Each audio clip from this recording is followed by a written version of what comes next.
Great. Recording in progress. So give me a little wave if you have requested to play a chunk of this in today's class. Excellent. So we've got Ruth, we've got Patricia. Anyone else here to play? I say the same thing in every class I do, whether it's a real life class or a Zoom class. Please, if you have a question, just go for it. I mean, obviously, choose your moment wisely, but don't feel the need to wait till the very end to stick a hand up. Just come out with it. We're here all to learn. I'm here to learn as well. And also, anything that I say, it's just my thoughts. I promise you, I would love to tell my students, and I appreciate none of you, well, one of you is my student, but the rest of you are not. But I tell all my students here, I promise you, I do not go to bed thinking about them every night to their absolute shock. Like I will teach, I will give them as much information as I can give them. And then it's up to them. Then it is up to them to make really educated and informed decisions about how they want to make this music work and the musician that they want to be. And that applies to every Zoom class I do. I will maybe suggest some things today which you might hate. And that's absolutely fine. That is the nature of music. I'm not going to apologize for that, and I don't want you to apologize for it either. What I do ask, though, is that we all keep an open mind and we all try our very best to maybe look at some new ideas. And I'm excited to hear your ideas about this music as well. Carnival of Venice is a piece that I have played about 15 times. I was trying to figure this out, but only 15 times. And the reason I know it's 15 times is because I played it for the very first time last year on tour and there was 15 concerts. So I know that I did it 15 times. I've never played it any other time. And I had this idea. I don't know where this idea came from. My friend Ashley, who plays piano with me a lot of the time, we were playing out here in the US, and then we had to go back to Europe for this 2 week 1 day tour, which was why it's 15 concerts. And we came up with this program. I don't know where it came from, and I don't know why we decided on this, but we came up with this program of an entire like 2 hours of theme and variations and all these like fantasy pieces. It was a nightmare. I will never do that again, but we did it and it was fun. I'm not sure how the audience felt at the end of the night. I think their brain felt like they were going to explode as well. And this piece was in there, and it was interesting because I'd heard this piece loads. When I was still when I left the orchestra, I went back to study, and I decided, since I was doing a lot of recitals and concertos at the time, this is going back about 10 years or so. I really wanted to study with the greatest soloist, in my opinion, that we have, which is James Galway. So I started to study with him for 3 years, and it was an amazing experience. And I used to page turn a lot for him as well. And he used to play this piece all the time. And because Sir James is such a virtuoso, I mean, really, in my opinion, technically, just the greatest. Um, I thought this piece was incredibly difficult because he makes it sound so easy and so virtuosic and so fantastic. And I remember thinking, wow, that piece is so incredibly difficult. I'll never be able to do that. And then last year, when I learned it and we went on tour, I realized it's not actually as hard as perhaps we think it is. There's a lot of this piece that's kind of straightforward. I know we're not supposed to say that out loud, especially to an audience, but in this group among flute players, we can be honest. There's a lot of these little bits that are pretty straightforward. However, there's a few little variations that are a nightmare and very awkwardly written. And so I'm hoping, even if people don't select those variations today, we'll work through a couple of them. I'll show you some ideas, variation to variation, so that you can, as a group, go away and have a go and see what you think. So, shall we give it a whirl? Who wants to play first? Just because you're in my screen, Ruth, do you want to go first? Sure, but I was working on the Serenade. Oh, of course. I forget there's two pieces. Patricia, are you Serenade or Briccialdi? Serenade? Is anyone here going to play Briccialdi? I find this happens a lot with these classes because Flute World are so incredibly generous and opens them up for free. People sign up and take all the slots and then don't turn up to play. And this happened last time as well. In fact, I limited the class to 3 people to play in French repertoire, and the class was full, and none of the people that actually registered to play turned up. So we ended up doing something different for the class. And I have the suspicion we're about to hit that again today. Is anyone here going to do Briccialdi? Okay, I'm going to talk you guys through Briccialdi. Give me a wave if you're working on Briccialdi. Okay, so the vast majority, I can't see about half people's cameras, so I'm going to assume you're all waving. Great. So there's lots of editions of this. I have the James Galway book. This is the very old version, The Magic Flute of James Galway. This is not because he was my teacher. I had this book well before he was my teacher, but actually these books are great. He's got another one called Showpieces, and you get a lot of bang for your buck in these books. And I like his version at the end. I think it's really well edited. So some of the instruction I give might be slightly different to the version that you're playing. First things first. Who was Briccialdi? Anybody know? Really? Oh my gosh, I'm about to blow your mind. This is really interesting. He's I'm the reason we he have a thumb B flat. Yes, yes, Sean, that's exactly it. Mr. Briccialdi was the inventor of the B flat thumb key on the back of the flute, which is kind of interesting because this piece is all in F major. So that's very, very important. Briccialdi was the principal flute of, was it La Scala? Something like this. One of these big, huge, famous Italian opera companies. The reason I know a lot of this, by the way, is because when COVID hit, and we couldn't travel, I wasn't able to travel for work anymore. I decided I didn't really want to go back to doing like 200 concerts a year and living my life in airports. So I came up with this terrible idea that I'd like to get my doctorate. It was a terrible idea, and I really don't recommend it to anyone. So for the last 2 years, I was working on my doctorate, and I just finished it. In fact, I graduate on Saturday. I get to walk across the stage and finally be called Dr. Stephen. Not that I will ever use Dr. Stephen, but it's just something I wanted to do. But for my final thesis and dissertation, I wrote all about the importance and the legacy of French examination pieces, which is not really anything to do with this. However, it tied in quite importantly with the development of the flute from the earlier system through the Boehm system, which is what we now play, and the few little additions on the flute that we have since Boehm. And this is how I know about Giulio Briccialdi because of his background. So he was a fantastic flute player. I mean, like really celebrity flute player of his day. But he left the orchestra and moved to London. I don't know why he decided to come to London, but he did, and he based himself out of there to have a solo career. And he changed over to the Boehm system flute in kind of late 1800s, and was really wowing people. But one thing that really annoyed him was the long B flat, because it is annoying. Let's be honest. So he invented this system where this key controls other holes and you can play a B flat with the thumb. So this is actually the Briccialdi B flat thumb key. It's just we don't call it that anymore because it's such a mouthful. But he was the sole inventor of this key. And so he wrote a ton of these pieces which he would play as a sales pitch for his B flat thumb key because not every flute manufacturer at the time wanted to sell it. In fact, when Boehm invented his system, it took about 30 years before anybody actually wanted to play it.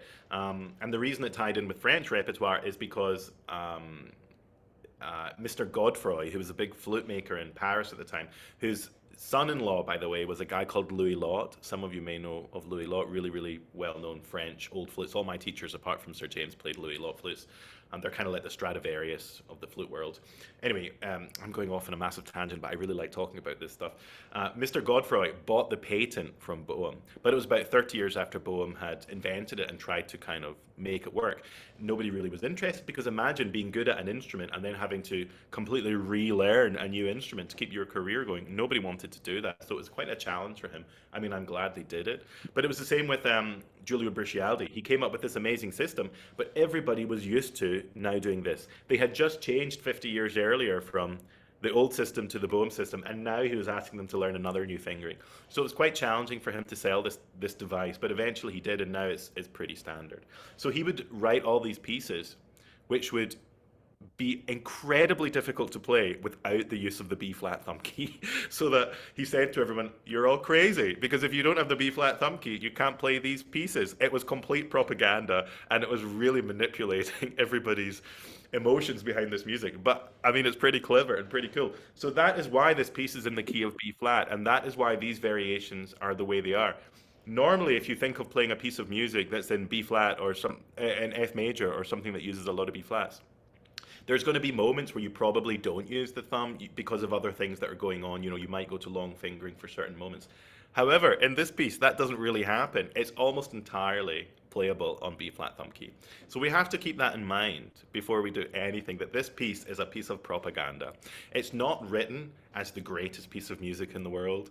It's written to sell a new button on the flute. So we have to, as musicians, responsible musicians, work incredibly hard to make this piece interesting because it's either going to be fantastic and the audience are going to love it, or they're going to go to sleep and they'll be so sick of the tune. Um, Give me a little wave if you've ever played this with a real life piano player. Just one person. Okay. Jenny, did they enjoy playing this piece with you?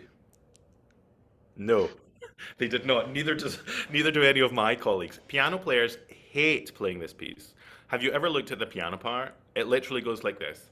Da da dee da da dee da da dee. That's it. That's all it does the whole time. And then we do all this stuff. It's very, very boring for piano players. So as flute players, we have to work incredibly hard to make it fun because the piano player is not going to help you at all. Many a time we were playing this and I would look at Ash and I honestly thought he was about to fall asleep, even though there was about 2,000 people watching. He honestly looked like he could have just fallen asleep any second. It's incredibly boring, 8 minutes for the piano player. So that's the first thing to think about. And we have this little introduction, which we have to capture the audience's attention straight away.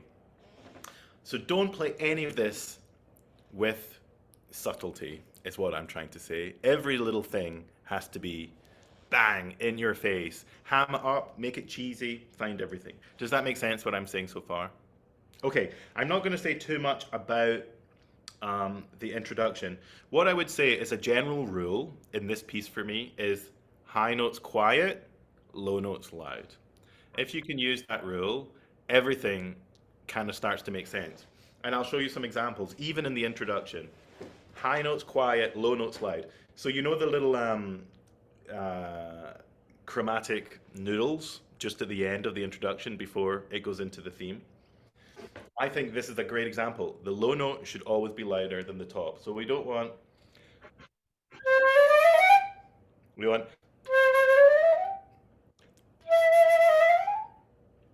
and then it just sounds, ooh, it's a bit funny, because that's not how we usually play things. Does that make sense?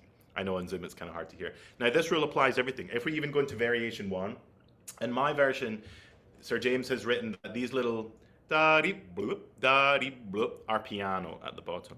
But actually, I don't like it like that. I think they need to be louder. Same rule, low notes loud, high notes quiet. So rather than getting, eh, we get,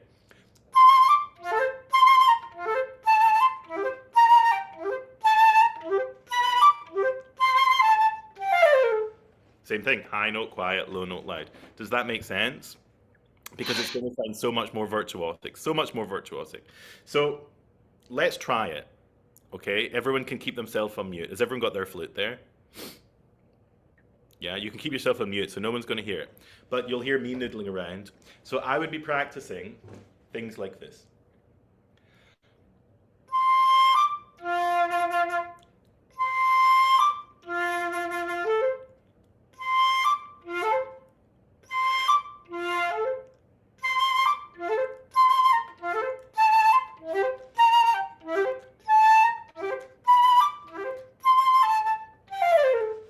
And let's say you're playing and you're really getting this effect.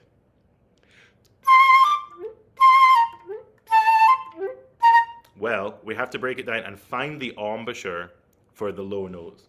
Everybody thinks that in the flute, technique, not everybody, I'm sorry, that's a huge generalization. I encounter lots of people when teaching and giving classes, whether this is, from the conservatoire, the leading conservatoires of the world, right down to, children learning their first notes. But the mentality often is that technique and the difficulties of the flute is the finger work. I really disagree with that. I think the finger work is probably the easiest thing we have to deal with on the flute. Sure, sometimes it's very difficult, especially up in the high octaves, but we can learn it. With practice and intelligent work, we can learn it. But the embouchure control is the real challenge of the flute. The embouchure technique is the real challenge. So to get this really loud bottom register, we have to learn, we have to teach ourselves where this embouchure move has to be, because the embouchure for the D in the melody is completely different to get the really resonant F. If I play the D in the right place and then keep the embouchure there for the low F, the F sounds awful. It's not in the right place. Does that make sense? Yeah. So I'm really thinking about this as I play this entire theme and variation. What is my embouchure doing? Because to get this volume at the bottom, my embouchure has to be very active.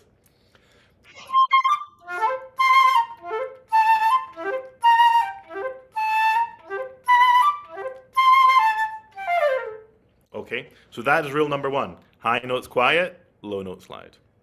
Rule number two for my interpretation of this piece. I know this is very simplistic the way I'm approaching this, but I just think it's useful to get these points across because I was hoping people would play it and I'd be able to explain it as we did it. But if they're not going to play it, I'm just going to explain it anyway.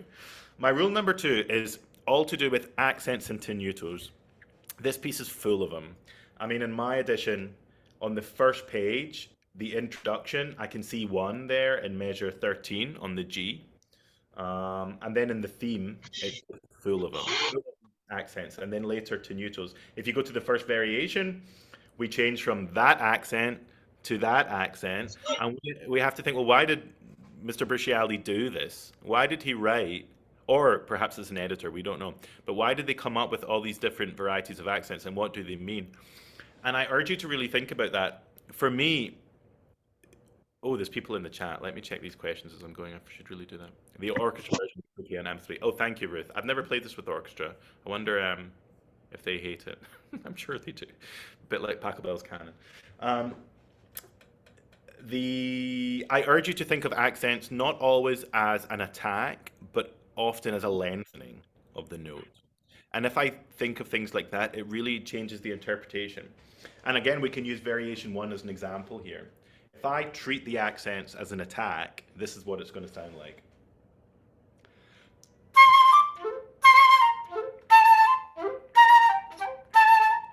That's not very musical. If I treat them as a lengthening and a lean, it really brings out the Venetian party in this, which is what it's all about.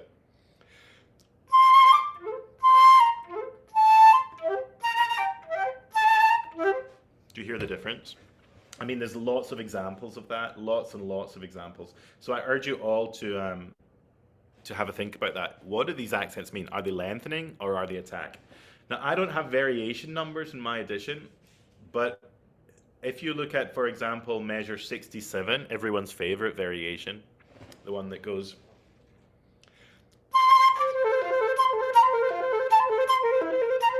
You know the one I'm talking about? I say it's everyone's favorite variation because it's probably the easiest bit of this whole piece.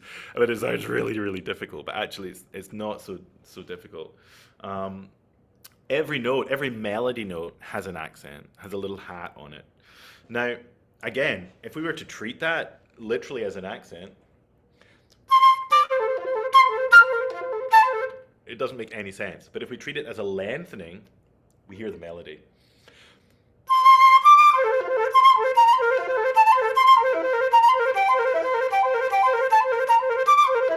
And so on. So I really thought a lot about that when I was learning this. What do these accents mean? Because we can't take them quite as literally as perhaps some people do. And that applies to the whole piece. Do we have any questions at this stage? Or am I putting everyone to sleep? I can see a few people struggling. Hey, Stephen. Yes, Mark. I've got a question on tempo or tempi. Yes. What are your thoughts? I know it's a theme and variation. You want to start with the leading theme and carry through, but what's your thoughts on the allowance on some variation of tempo from variation to variation? Oh, I'm all for it. I'm absolutely all for it because this piece is not great music, so we have to work incredibly hard to make it interesting. And if we can use tempo to help us, absolutely. So, I mean, I was thinking even that last variation, which is my absolute favorite because it's, the flashiest, trashiest part of the whole piece. Is it fair to, step on the gas pedal and really show off and then bring it back? Okay. Look, this is only my thought. Mr. Briccialdi is dead. Okay. So if he does not like it, we shall never know that. He is not able to come back from the grave and tell us. But at the end of the day, what's the point of all of this? The point. He sold us all the thumb keys, so mission accomplished for Mr. Briccialdi. Yes, exactly. He's a happy guy. He made a lot of money, I'm sure, out of this. I wonder if there's like a licensing agreement even now with that. I guess it must have ended, but for some time there would have been some licensing agreement that he would have earned all this money. I wonder if the Boehm family still make money out of flute sales. I can't imagine. Those patents have long expired. Oh, they have. And all of us at Flute World are thankful for that. Yeah, absolutely. Absolutely. But I wonder how much money they made when the patents were going. I'm sorry, I'm just thinking about this. Do you think like they're a very wealthy family? We should find this out to see how much money they truly made. Anyways, I think, yes, absolutely. If you can step on the gas, go for it. It's about showing off. Briccialdi stood on the stage. He played this piece to everybody else and said, you can't do it as good as I can, which includes tempo. You cannot play this as fast and as virtuosic as I can. So go for it, is what I say. However, my flute professor voice is going in my head and saying, the most virtuosic playing you will ever hear is the cleanest playing you will ever hear. Never sacrifice clarity and cleanliness and control for speed. Because as soon as you go over that line, and I know you all know what I'm talking about because in the heat of the moment we've all done it, you just go that little bit too far and it crumbles and falls apart and becomes scrappy. Scrappiness is never going to sound virtuosic. It really doesn't. I mean, like virtuosity it's an important word in flute playing, especially because we're often aiming to be virtuosic. But I never use the word fast or flashy. I mean, I do in some respects, but I would never say to someone, I want you to be a flashy player. I would say, I want you to be a virtuosic player. I want the virtuosity to impress me. So what is virtuosity? Well, sure, tempo is a part of that, but most importantly, it's about control and about making something sound incredibly easy. The minute it sounds to the audience like, oh my gosh, are they going to get through this? It's not virtuosic anymore. And the greatest players in the world are the ones that you sit there and go, wow, they make that sound so easy. Exactly what I was saying about James Galway when I used to page turn. You know, like he made it sound so easy, and I'd be seeing all these quadrillion notes on the page and thinking, this isn't easy. But actually, I learned later it lies quite nice under the fingers. So yeah, I'm all for pushing the tempo. I'm also for pulling back the tempo at occasional moments. I talk a lot with my students about intelligent rubato. When I was a student at the Royal Conservatoire of Scotland about 200 years ago, I used to have this class once a week, which was a music history class. Now, this was, you know, a leading conservatoire of the world where they were really, it was like a conveyor belt of education to pump out orchestral principles. They were not interested in giving us an academic education whatsoever, which was a struggle for me later in life when I wanted to do other things. I never wrote a single paper and a single essay my entire degree, for example, but I just played and played and played, and every single note you played was judged and graded. But I had this one class once a week, which is called music history, and the whole year used to get together, and we would listen to this guy lecture about this piece of music. I can't remember anything about music history except this one day where we were discussing Beethoven's Ninth Symphony. And Dr. Innes was his name, Dr. Peter Innes. I don't know if he's still alive. He was a great teacher, though. I liked him. And he used to sit in this huge big lecture hall with this grand piano down the front. And very occasionally, he would sit at the piano and he would demonstrate things that were in the score. And we were talking about the fourth and final movement of Beethoven 9, which is the one that goes da da dee dee dee dee dee dee da da da da da da. Very, very famous, and it goes through all these variations for the orchestra. And Dr. Innes would sometimes sit at the piano and he would play things. He would reduce this entire orchestra down to the piano. But he would play things with very unusual interpretation sometimes. You know, really pulling and pushing the tempo and tons of rubato. You know, I was just like a 19-year-old student at the time, but I remember once asking him about this, and I was like, Dr. Innes, I'm really intrigued about your interpretation of Beethoven 9. I have never heard it played with so much rubato. And I'll never forget this. He went, ah, dear boy, there is rubato and there is intelligent rubato. And I was like, well, what's the difference? And he said, musical rubato serves a musical purpose. Intelligent rubato covers up my bad technique. And I absolutely understood what he was getting at. Occasionally, he was not a piano player, so he would add in moments of rubato to allow him to play this without any embarrassment in front of 200, you know, very high level music students. And we can do this in our playing. There are moments where I add in Peter Innes's intelligent rubato. It sounds musical. It convinces the audience that you have a very strong musical idea, but actually it buys you time. It buys you technique time to get around it.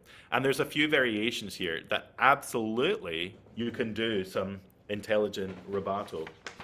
The one that I guess I slow down would be the minor variation with the octaves, which is always a tricky thing. So there's no harm in adding a little bit of rubato there, and the cadenza as well. We're always going to use rubato because it sounds great, but also it buys us a little bit of time. So to answer your question, Mark, yes, the tempo does not have to be rock solid the whole time. But please also remember that there's a difference between tempo and pulse. The pulse must remain the same, but the tempo can change. And sometimes we don't differentiate between the two. The pulse has to be organized and steady, but the tempo that controls the pulse can change. So I think that's very important. So yes, I do practice this with a metronome. And I would encourage everyone to practice it with a metronome to get it nice and tidy, but don't be scared to change the metronome marking from variation to variation. Does that make sense? Flute World raised a hand. Yes, Flute World. That's Mark again. Sorry, guys. I need to find my mute button and just live on it. But we've got Steven. I'm so excited. So, Steven, I've got another one for you. And I actually sent this private. And you asked me to fess up in front of the group.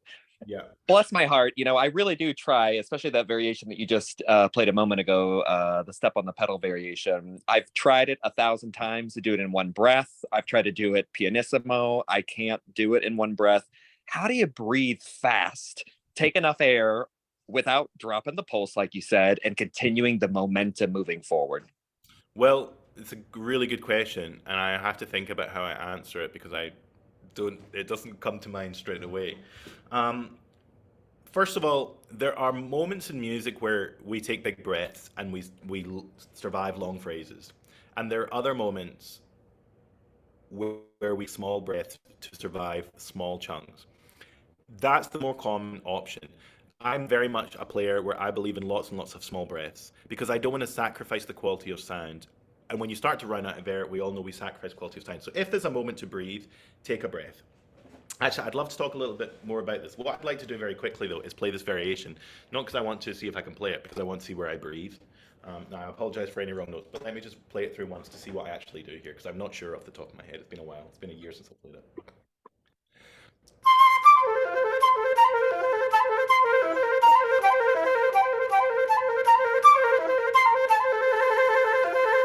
Okay, I see what I do. So the trick to this variation in terms of the breathing is to have shape in the accompaniment. The minute you put no shape in the accompaniment, you're going to have to survive longer. For example, this bar. Do you know, to play that organized is actually very difficult. If you put a little shape in there, what am I doing? Well, I'm crescendoing and I'm diminuendoing. What do I do when I crescendo and diminuendo? Well, I blow more air and I blow less air. The less air is what's important here, because when I blow less air, I can conserve air. So, as we have intelligent rubato, we also have intelligent dynamics. And this is going to be very, very helpful. If you hammer through this, you're using, let's say, 2 gallons of air. If you make it sound very musical and very expressive and very kind of in and out, you're using like 1.5 gallons of air, and therefore you save yourself little time. Does that make sense? If I play it slowly, let me show you.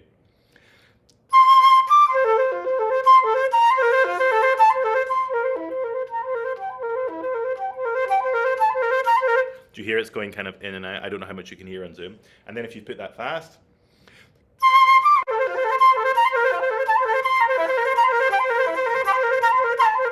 oh, excuse me. So there's all this pull and push. That's going to save me some air.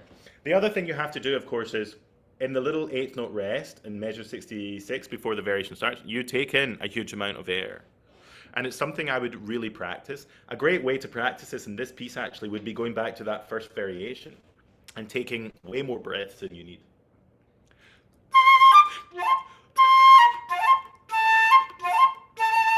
Sorry, I forget the notes. Do you know what I mean? Da da da da da da da da. So I'm taking 2 breaths every bar, before and after the little notes. Da da da da da da da da da da da da da da da da da da da. Very hard to do, but the more you practice it, the more you get at it. Galway would have us do all kind of things where we would have to do things like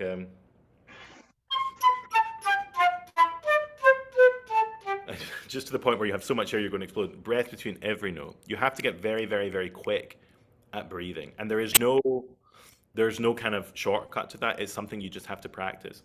Of course, the art of the breath should be that whenever you open and release the muscles, the air will rush in, and that would be a whole other class actually, is how to breathe. But it should never be a sucking in. That's not going to help you in this moment. It should be a a reflex reaction where you open and the air just gushes in. Imagine like taking the plug out of the, do you call it a plug in America, in the sink? You know the thing? Is Yeah, that called the drain. Mhm. Sorry. Americanology, as I call it, really confuses me. I still call it a tap instead of a faucet. So if you imagine like you take the plug out of the sink and everything rushes out. Well, that's kind of what we have to do, but backwards. It has to just rush in. So pop yourself in here. We're going to play a little scale. Let's do F major. I started on a C, and I want you to let the air do all the work. So you're going to go da da da da da, and the support in your tummy for the note is going to create the vacuum to suck in the air. Any sense? So like this. By the time you get to D, you should be so full of air that there's no space left for more, in my opinion. A quick observation while I was watching you do that, Stephen. Your and a note I just wrote for myself is just the economy of how much is my mouth moving during taking the breath. Like I've got this gasping, gaping hole in my face. And that might be part of why I feel like I'm not getting back into the piece at the same tempo, is because I'm taking the breath, but I'm taking an extra half a second to reset my embouchure. Any thoughts on that? Yes. Oh my gosh, I love talking about this. It's one of my favorite things in the world. I can't. I'm going to have to take this out of context because no one's actually demonstrated it. But something I find myself saying in every flute lesson, every maths class, everything. Again, I'm trying not to be too much of a cult member, but I remember learning this very specifically from James Galway, and it changed my life. And I'm about to change yours as well, if you believe me and try it yourself. We as flute players, or should I say musicians in general, I bet all wind players do this. They see the music, they wait, and they breathe and they play. Okay? But why do we do it in that order? It makes no sense whatsoever to wait, breathe, and play. Because, as you said, Mark, the thing that is unfortunately linked between breathing and playing is the embouchure. I very much believe embouchure is king or queen or whatever you want to say of playing the flute. Without good embouchure, you have nothing. Without good embouchure, you can't make a good sound. You can't control the dynamics. You can't change the color. You can't move smoothly between different registers, which translates into not be able to being expressive. And that's the goal, to be expressive and to make good music. Unfortunately, we also breathe with our mouth. Our mouth is involved in the breathing process. Sure, we can breathe through our nose sometimes, but our mouth is almost always involved in the breathing process for the flute. So we're going to have to move it whether we like it or not, which annoyingly moves the embouchure, just as Mark said, for playing the note. So rather than going, wait, breathe, play, why don't we go breathe, wait, play? And then the wait allows the embouchure to be said. And the perfect example of any of this is in an orchestral setting where you have a ton of bars rest, and then you wait, and then you go,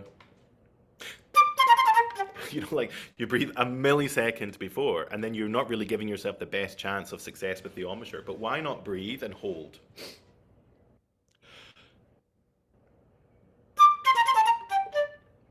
And actually, I'm just out of curiosity playing Midsummer Night's Dream. I don't know why that came, but the flute solo for Midsummer Night's Dream starts in a D.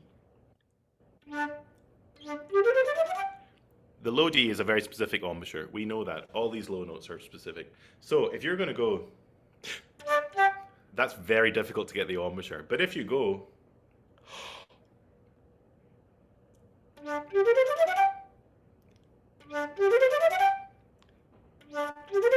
you will never miss it. You will never, ever, ever miss it. And this applies to everything I play. It was very much a Galway thing. Don't breathe directly before you're going to play the note. If there's an opportunity to breathe, do it and then wait. And it applies to everything I ever play. Even Mozart G major flute concerto. You know how many times have we all played this? Well, for me, I've had to stand at the front of the orchestra and you wait your 90 seconds before you play. You're a little bit nervous. And then, the orchestra go, and then you go, and everybody hammers this first note and destroys it. What about if you didn't? What about if you wait? You breathe and you wait.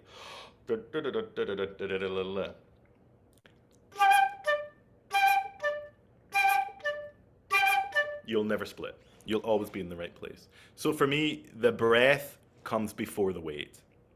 And it changed how I play the flute. And I think my students, use this method now, and I encourage everyone to use it. It makes no sense to breathe directly before you play a note. Let the embouchure rule. So whatever is going to interfere with the embouchure the least is what I'm going to choose to do. And that can apply, I mean, obviously in the context of this piece, that's difficult because we don't have quite so many opportunities to breathe and wait. But to constantly be thinking, is the embouchure moving, is valuable. So you can look at this going into the minor variation. I know there's different editions of this. In my edition, I've got 3 bars rest. So why am I going to go, especially when I'm about to do octaves? I wait, I breathe, I wait, I set the embouchure, and I just wait. It gives myself time to get the embouchure in place, but it also gives myself time to get my brain in place of what's about to happen. Does that make sense, Mark? I absolutely love it. And I put into the chat that it's making me think that the approach has been more like ready, fire, aim, and it's not till 3 notes in that things stabilize from an embouchure perspective. Thank you. Brianne has just written, she tells her students, breathe, set, play. She's worded it better than I have. Breathe, set, play. Now, sometimes that wait is quite a substantial amount of time. That's fine. I know at first it feels weird. I can wait like 10 bars sometimes. You can hold your breath without releasing any air, and then when you start to play, you're fine. The other thing I sometimes do, we're going very off topic. For example, the solo from Prélude à l'après-midi d'un fond. In the UK, we call it l'après-midi. In America, you go afternoon of the fawn. But that one, it's a tricky one, to play in an edition. It's not quite as scary to play in real life, perhaps, as people think it is. But something I have found really helps. I don't know why it helps. It could be psychological. It might be an actual thing. Maybe someone knows more than me. I don't know. But I'll tell you about it anyway. Is I breathe in with a curled tongue. I don't know if anyone's ever tried this. If you breathe in with a curled tongue and wait, so don't breathe in and play out, but breathe in with the curled tongue and then wait before you play the first note.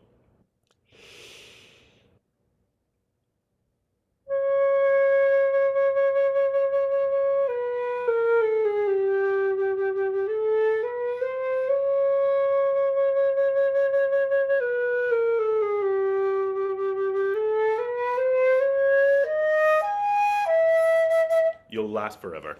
You'll last forever. I don't know why. I have no idea why, but it really works. So I sometimes think about these things in other pieces that maybe the breathing is causing me problems. I'm like, where is my tongue? Can I drop my tongue? Can I curl my tongue? Can I move my tongue out the way in that 1 second to get the air in? It's worth thinking about. I don't have the answer. I really don't. But I definitely know there's ways around these things. Okay, is there any other moments we want to talk about in Briccialdi before we move on? Oh my gosh, it's good time already. Hey, while you're in a talking mood, let's talk about those kind of gnarly octave leaps somewhere around 63. I know where you are. I know I probably practiced that for 2 hours this month. Okay, yeah, this is one of the hardest bits in this piece. And again, intelligent rubato is going Intelligent rubato, exactly. Intelligent rubato is your friend. But also understanding the physics of the flute is your friend here. I am not a huge one for, how do I explain this in English? I am not a huge one for being a scientific flute player. For me, moving to the US, before coming here to live, I already was playing and traveling here a lot, several times a year. And I noticed that the way, and this is such a generalized statement, so I'm apologizing in advance for really generalizing this much, but the way American flute players play is very different to how European flute players play. Now, I get resistance when I say that quite often, and I mean it with no disrespect. I'm a European flute player, so I probably play in a European flute school. All my teachers studied in Paris, and I lived in the country right next door to Paris and speak French. So I'm influenced by that whether I like it or not. My very first flute teacher was a student at the Paris Conservatoire of Alain Marion. I had no idea what the Paris Conservatoire was at 12 years old or 13 years old. She was just the lady that lived down the road, but I was brought up playing in that way. So the way I play is different to how certainly my American students play now, and their playing changes as a result of me teaching them. I'm not saying it's better or worse, but it is different. And I would be lying if I said I didn't notice the difference. One of the differences, though, I think is also in how people are taught and the approach to teaching. Because when I was taught how to play the flute, and the way I teach most often is kind of by trusting that people will play from their heart. Sounds a bit wild and wacky, but it's something we don't really talk enough about in this country. Is just turning around to someone and saying, you need to be more expressive, and you'll do that by playing from your heart. I don't mean necessarily playing from memory, although it helps, but just playing emotionally. I find a lot of the approach here might be, okay, this isn't expressive enough, so let's add a crescendo here, and let's do a diminuendo there, and let's do an accent here. There's always reasons as to why we can make things expressive, and that works. It can really work. But for me, I just kind of try not to think too much about it and play from here. So I'm not a particularly scientific flute player. However, about a couple of years ago, 3 years ago, I wrote a book, and it was essentially my practice routine on tour.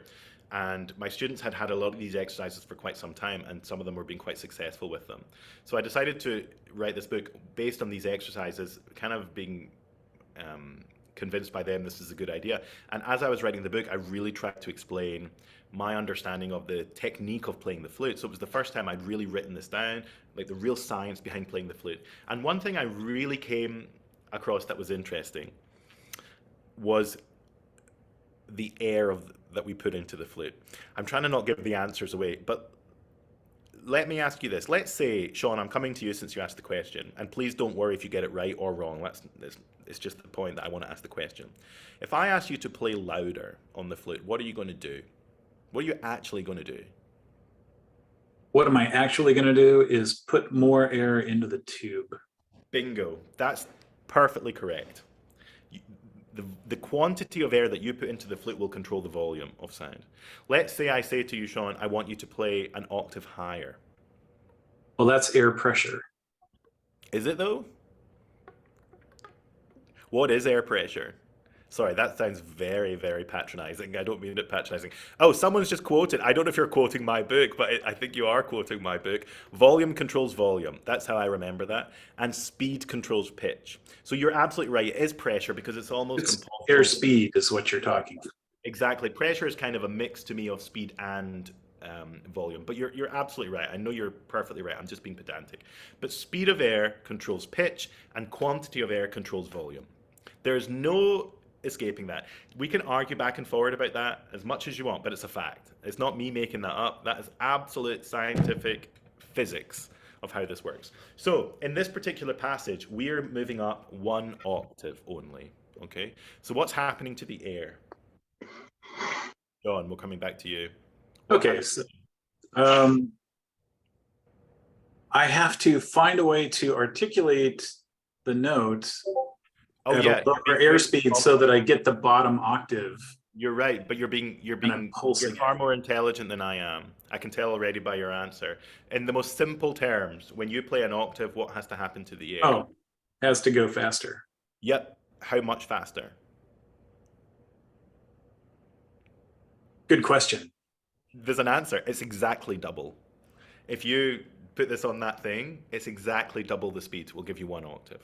Because it's all based on the fundamentals of the harmonic series of the flute. I'm not getting into that, but I did research it for my book. So we have to increase the speed of the air exactly double. So let's say your low note is 20 miles an hour, your upper note has got to be 40. There's no escaping that. Of course, the reality of doing that is challenging because there's a lot of other things that are interfering in the way. How, Sean, or anyone can answer this, how can we play with faster air? Anyone, any ideas? What do we do? I'm sure if you have a flute teacher, your flute teacher at some point has said to you, faster air, and you're like, what are you talking about? It's like open throat. Like, how do you actually do that? Well, faster air, how do we play with faster air? Smaller we can change the aperture size, or we can change the air pressure from the lungs. Yes, which is connected. Some combination of the two, usually. Exactly. So smaller aperture will give us greater speed. Why does it give us greater speed? Well, we know, because Sean's already given us the answer, it's all to do with pressure. It's like that garden hose effect. You know, if you put your finger over the hose, it goes phew, and it flies out 100 miles an hour. If you take your finger off the hose, it goes at like 10 miles an hour. The build-up of pressure behind the aperture will create more velocity in the movement of the air. I can explain it with my Roll Tide Alabama water bottle, okay? Imagine I take the lid off this. Well, I know it's got this funny handle. Pretend that's not there. Imagine I take the lid off this water bottle. Now, the reason this is pink is because in the UK we get this thing called Robinson squash, which you don't get to drink here, and I have to order it on Amazon, and it basically flavors your water. You're all going to tell me it's like Kool-Aid, and I'm going to say it's absolutely nothing like Kool-Aid because I have this conversation about 15 times a day with my own students. Anyway, pretend it's pink because I like the taste of this one, but it's good for visual effect here as well. So I take the lid off my bottle of water and I put my hands around it. Now, let's say I apply gentle pressure. You can see it's moving up, right? The pressure here is making this travel up. Let's say I didn't do it gently and I went, whew, what's going to happen? Well, it's going to go phew, at 1,000 miles an hour out the top. Okay, so the speed, the velocity, the energy that the water has is going to change. Now imagine this is our body, and this is your muscles, your intercostal muscles, your support muscles. We can apply a little bit of pressure and we can get a kind of steady speed, or we can do these like stabs and get it to shoot out at 1,000 miles an hour. I can pull that for you as well, because if I just take the flute and I go, and then I do that kind of stab, listen to the sound. And that's just by my support muscles going, okay? So what's happening to the sound? Well, it's going higher. The pitch is changing. Why is it changing? Because my support muscles are giving the air more speed. Okay? Does that make sense? That's the first thing we have to know. The second thing is the garden hose effect, the small space. If you make a smaller space, you will also get faster air. So there's two things we can do to control the air. Does that make sense? Is everyone with me? The speed of the air, should I say. So let's take our little passage that causes us problems and let's try doing it both ways. First, you can try this with me. First, we're not going to really do anything with the embouchure. We're going to set the embouchure to get a perfectly beautiful low note, you know, the lower note that's written, but we're not going to do anything with the lips. We're just going to control it with your tummy, essentially. So sound like this. I was going to try and do it with one hand, but I can't do it. So like this.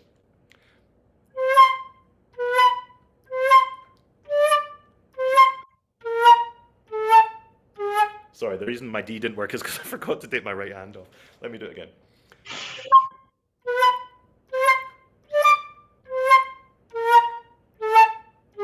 Okay. Then let's try doing nothing with your tummy whatsoever, only with the lips. And if you bring the lips forward, it should pop up an octave. It might not sound as good, but like this. We'll do this very slow.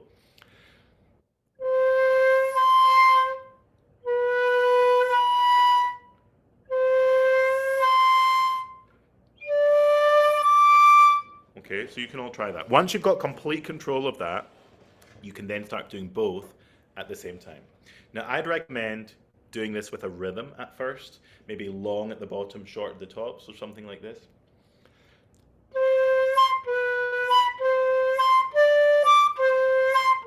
And then we reverse it.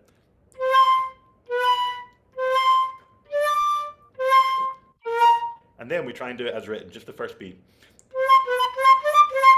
Okay, and then once we got the first beat, we get two beats. And then we go for...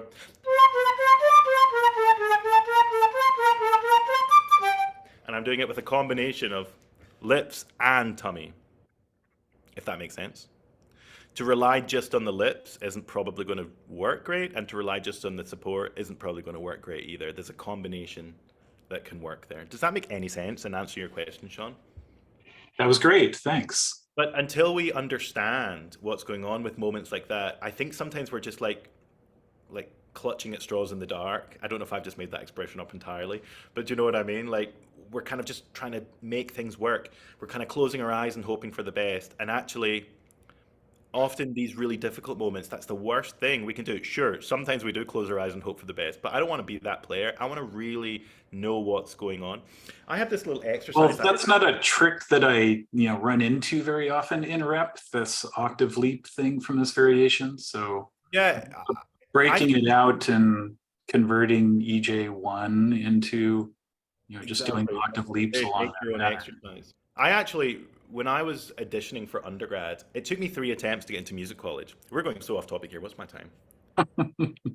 When I was auditioning to get into undergrad, It took me 3 attempts. I just never got in. I started flute at 13 or 14. I was a bit late in life, and I played the flute a lot, but I probably didn't practice the flute enough. And we don't have tons and tons of universities like the US does. We just have like 5 conservatoires, and that's it. So I actually went to university to be a vet. It's a long story. I don't. That would not have gone well. But anyway, I realized that my love was playing the flute, and so I was trying for music college, but I was never getting in. And eventually, on my third attempt, I got through to the final round for this conservatoire in Scotland, and they had this strange audition process where you would go in and play your piece, and then if you passed, or your 2 or 3 pieces or whatever it was, and then if you passed through that round, you would have to do this kind of like masterclass workshop thing with one of the college flute professors, and all the kind of finalists were together. So I was amongst these like 10 other kids who were all far better than I was. And I remember we all played our piece again, and we kind of worked on it with the teacher in front of everybody, and I was playing the Martinez Sonata. I remember it very well. And then she put this Marcel Moyse little exercise. You know, I think it was, I can't remember for sure, but I think it was one of the 24 little melodies, you know, the one that goes, I want a burger, a juicy burger. Sorry, that's my words to it. Anyway, and then she had us do all these kind of variations on it. I can't quite remember what it was, but one of them was slurring up in octaves. And she went around the room, and one by one, we all slurred up the octave. And then we went around the room one by one and slurred down the octave. So we had to start at the top and like drop it down. And I was the second last from the end of this line. And she went around everybody, and everybody did it perfectly. And it got to me, and I do not know why, but I could not do this. I could not do backwards here, where instead of it was, I don't know why. Even now, I find that quite difficult to do. The Genin version of Carnival of Venice has that variation. The, Yes, octave it does. drops. So for me, when it comes to octave leaps, I actually start by practicing the opposite, because for me that's harder. So I practice the opposite, so I really understand what's going on with my embouchure and what's going on with my airspeed and what's going on with my support. And once I feel good about it, I reverse it, because reversing is going to work if you can already get the everything in control. So it's something to think about in a moment like this. Try it backwards and see if you can do it. Something I also practice is if something is not working, I also deliberately do it wrong, like as bad as possible. Because if I can do it really, really bad, I can usually find out what's making it bad, and then I just try and get rid of that, and it makes it better, if that makes sense. I know it's a weird way of looking at things, but when I was on tour for most of my kind of working life up to this point, I had so many concerts to do each week, and sometimes I had 4 programs a week, maybe one in the orchestra, 2 concertos, one recital, or whatever. Almost everything was memorized, and you just have to do things as quick as possible. There's no time to procrastinate. So often I find making things really bad would somehow help me make it really good for the concert. There was something I wanted to say, and I forget what it was. I don't remember.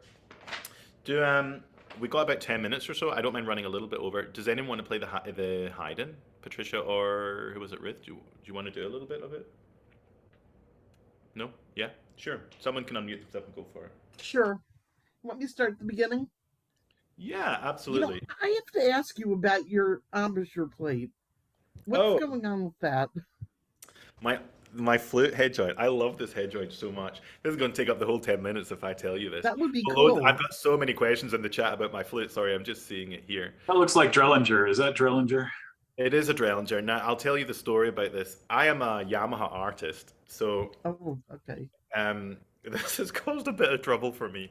But essentially, before being a Yamaha artist, I was an Altus artist. I was with them for 9 years. Now, what you have to realize is that all these flute companies, oh, this is really bad. You know, Flute World are so kind to me, and I'm about to say terrible things about some of their suppliers. All these flute companies have 2 divisions, almost always European division and American division, which has caused a little bit of problem for me because I'm a European now living in the US. But before I was a European living in, well, I used to say Europe, now the UK.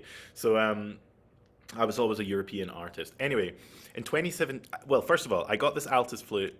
It was a gold Altus. It was the very first gold Altus in the UK, and they kind of convinced me to do it because they wanted to have gold flutes promoted in the UK. Because even now, nobody really plays gold in the UK. In the US, everybody does, but in the UK, not so much.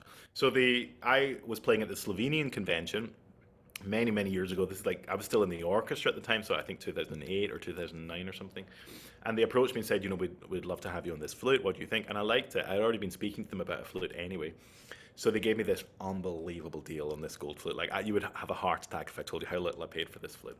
Anyway, I took it, and I didn't really love it, to be honest. Like, I struggled with the head joint cut for the first few years. This is on the altus. So they swapped it 2 or 3 times, and eventually I got a kind of cut I could deal with. And then later, I was studying with Galway, and he hated my flute. He hated this altus. So he actually gave me one of his head joints, which I still have, a Nagahara, a 16-karat gold Nagahara. I mean, he's a very kind man. So I was playing one of his heads for a couple of years. And then on this altus flute, I went out to Japan to play.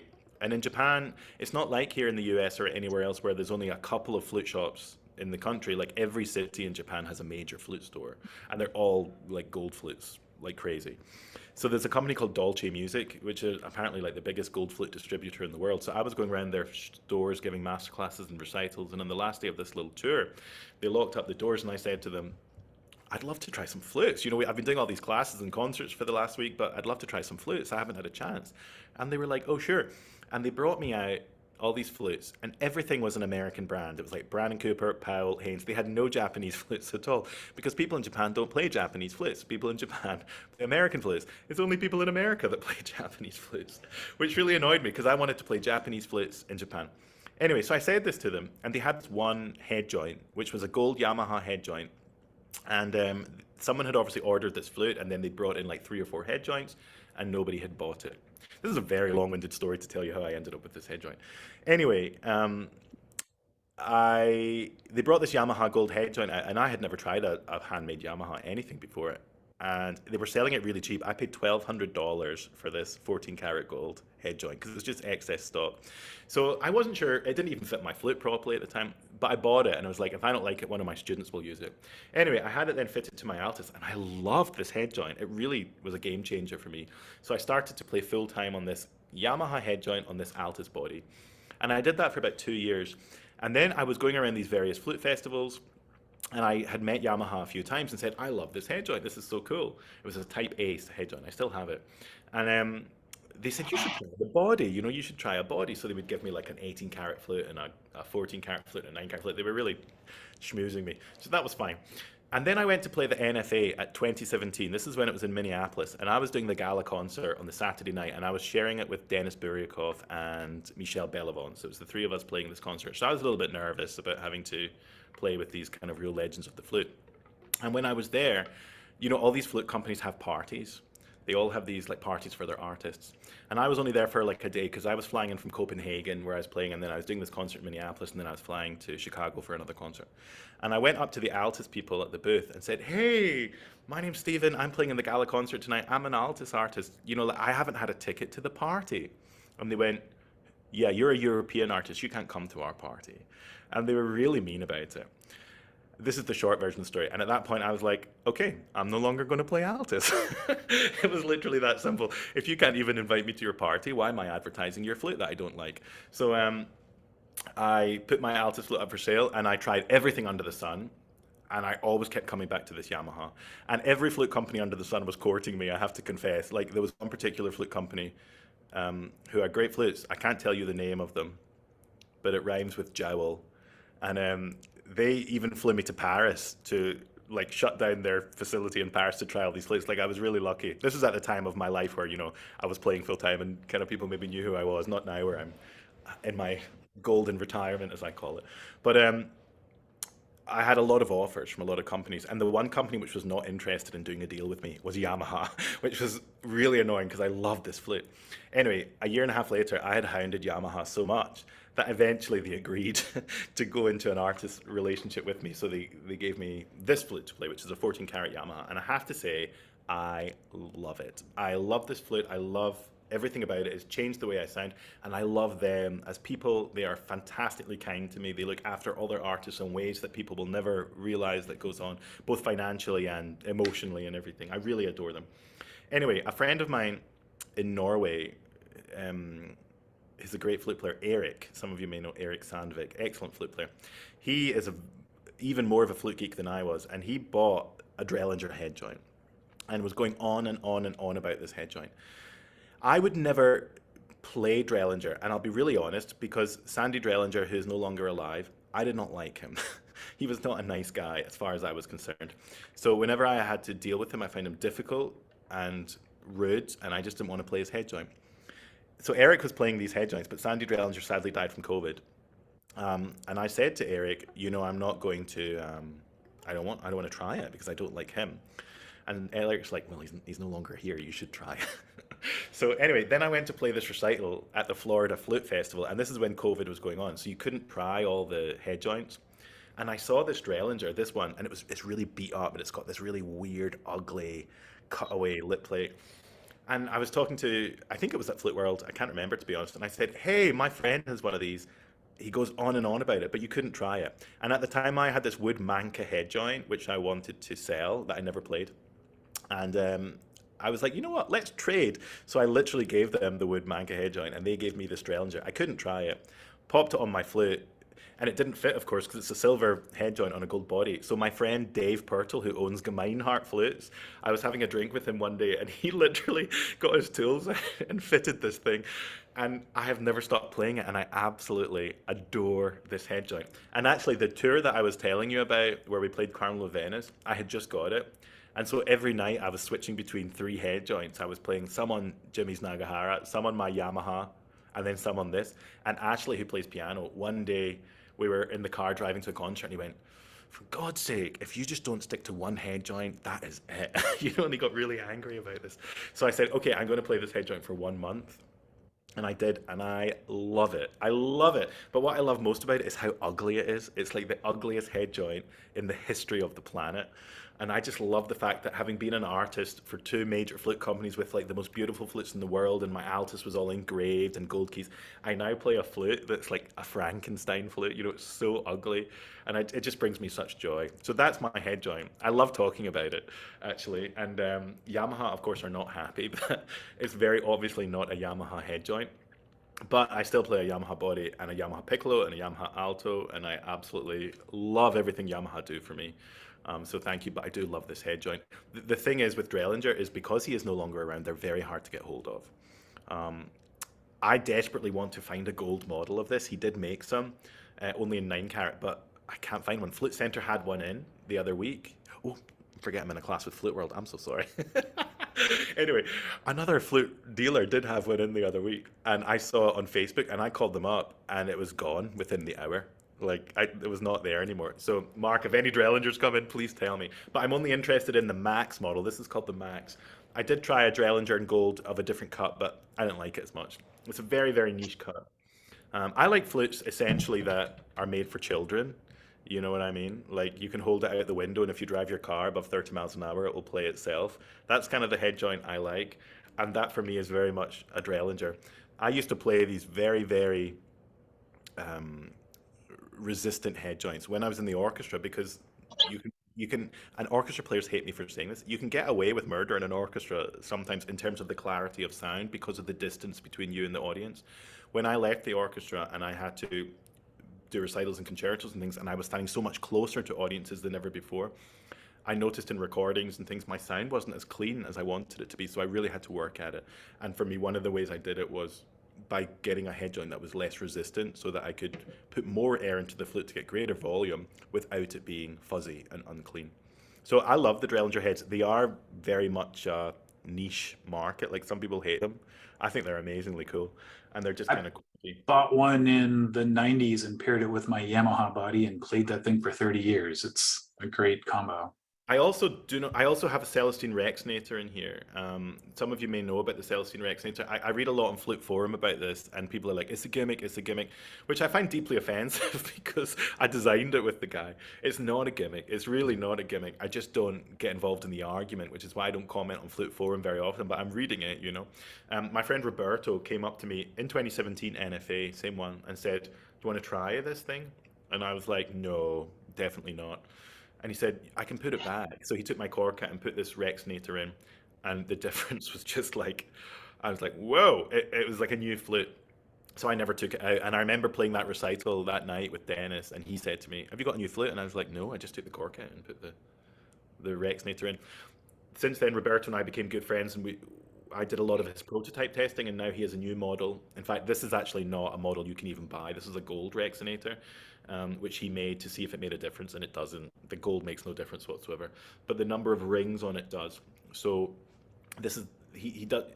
It gets complicated, but they're really amazing. I really recommend them. The only thing, it adds a little bit of weight onto your flute. It makes it a little head joint heavy, so you have to have a really good hand position, or you're going to get a sore left arm.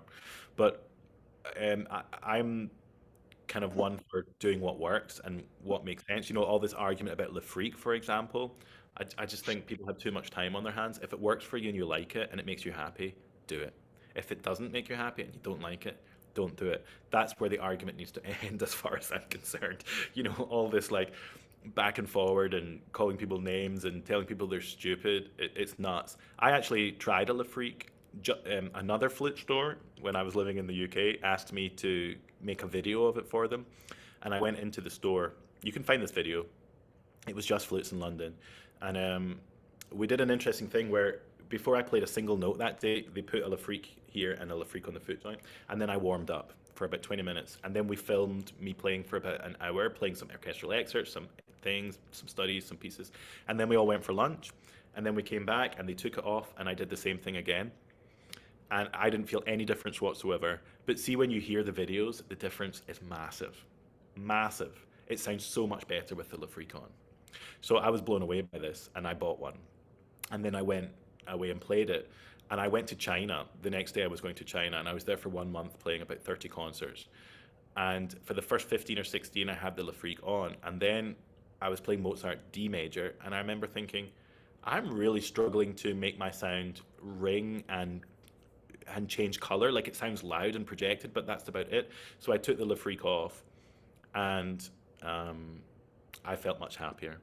So my point being, it definitely, in my opinion, does something. What it does, I'm not sure.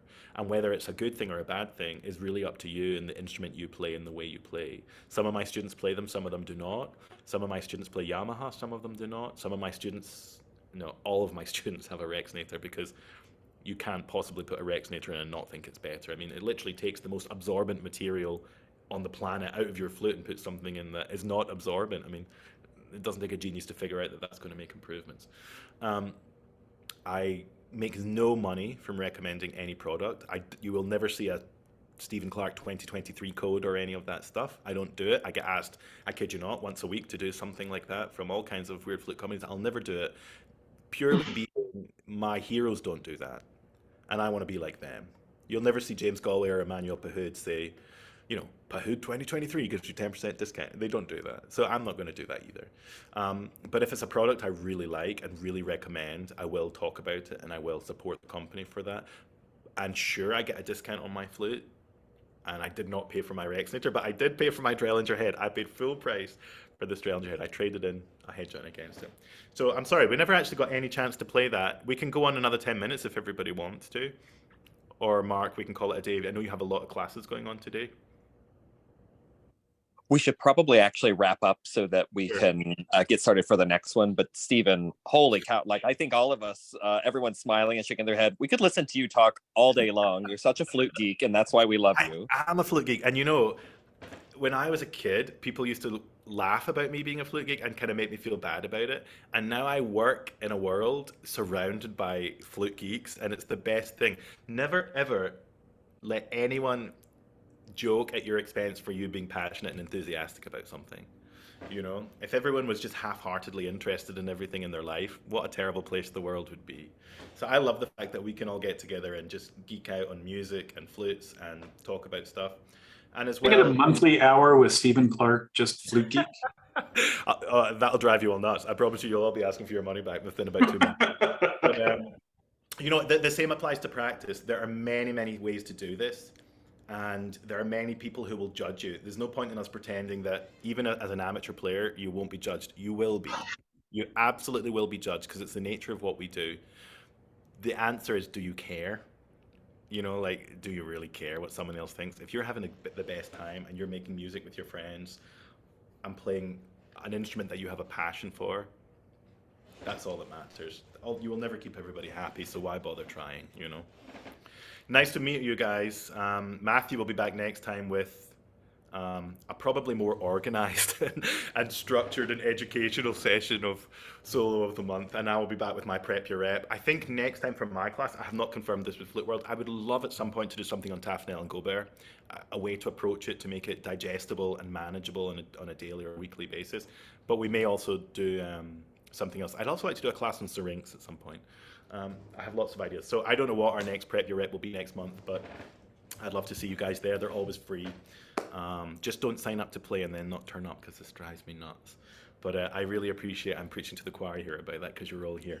So thank you all so much. Thank you to Flute World for their very kind sponsorship. Flute World do more for me than you'll ever know. They have become good friends of mine in the industry, and I really appreciate their support. So thank you, Flute World. And I'll see you guys at another class soon. Thank you, Mark. Bye-bye. See you guys. Have a good one.